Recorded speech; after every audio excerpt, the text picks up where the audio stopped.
आपल्याला सहज सोप्या पद्धतीने पायथागोरसची त्रिकुटे मिळवता येतात. त्यासाठी आपण कृती करूया. प्रथम बेसिक मूळ पायथागोरसचं त्रिकूट 3, 4, 5. पहिली संख्या 3, दुसरी संख्या 4, तिसरी संख्या 5. त्रिकूट झालं 3, 4, 5.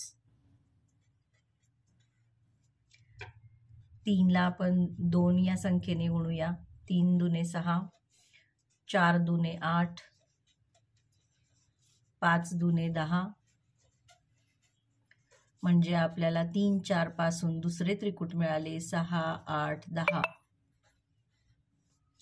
त्यानंतर बेसिक त्रिकुटातली पहिली संख्या 3 ला गुणूया. 3 नी 3 त्रिक 9, 4 त्रिक 12, 5 त्रिक 15. अशा पद्धतीने तिसरं त्रिकूट तयार झालं. 9, 12, 15. चौथं त्रिकूट 3 ला गुणूया. 4 नी 3 चौक 12, 4 ला गुणूया. 4 नी 4 चौक 16, 5 ला गुणूया. 4 नी 5 चौक 20. अशा प्रकारे आपल्याला 12, 16, 20 असे त्रिकूट तयार झाले. पाचवे त्रिकूट 3 गुणिले 5, 5 त्रिक 15, 4 गुणिले 5, 4 पंचे 20, 5 गुणिले 5, 5 5 25. असे 15, 20, 25 असे त्रिकूट तयार झाले.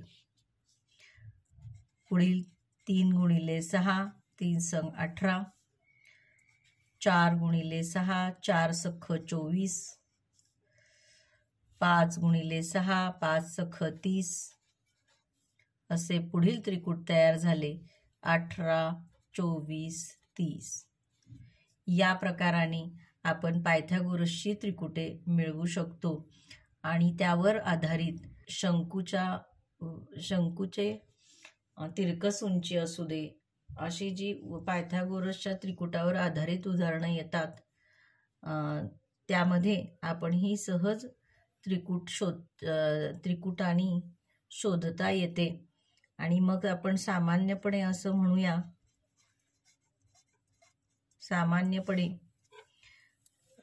आपण पहिलं सोपं त्रिकूट बघतो. 3, 4, 5 याला m या कोणत्याही नैसर्गिक संख्येने गुणायचं. 4 ला m ह्या कोणत्याही नैसर्गिक संख्येने गुणायचं.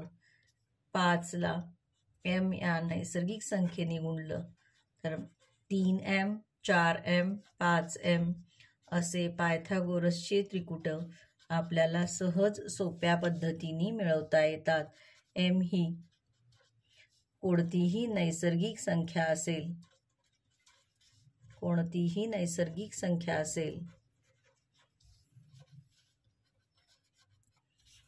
असेल तर अशी असंख्य त्रिकुटे आपल्याला मिळवता येतात.